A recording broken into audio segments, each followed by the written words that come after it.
Trump presidency and the complicated balancing act going on inside this White House. There is the planning for a possible military strike against a brutal dictator, while at the same time wondering about a special counsel investigation that appears to be creeping awfully close to the commander-in-chief.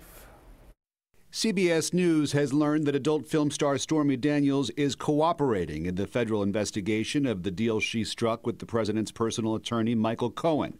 Monday, FBI agents raided Cohen's home and offices in search of evidence related to agreements he negotiated with Daniels and former Playboy playmate Karen McDougal, who both claimed to have had affairs with the president. The raids were personally approved by Deputy Attorney General Rod Rosenstein.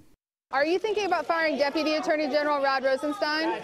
The president ignored the question, but CNN reports Tuesday night the president is considering it. The White House also asserts the president can fire special counsel Robert Mueller if he wants to. I certainly believes he has the power to do so.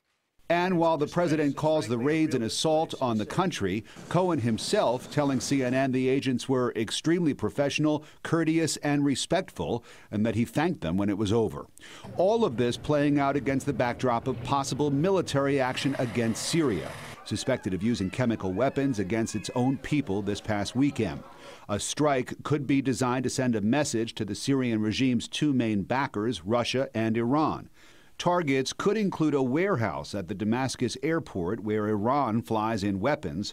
Russia also has a major air base in Syria. It's entirely possible that Russian advisors could be present at sites that U.S. military and allied forces potentially strike. More White House meetings are expected before any final decision is made. An international team of experts is traveling to Syria in an attempt to come up with evidence that would prove chemical weapons were once again used. And the New York Times is reporting the president is considering a larger military strike against Syria than the one he ordered in response to a separate chemical weapons attack a year ago. This time, options include multiple targets and strikes that last longer than just one day.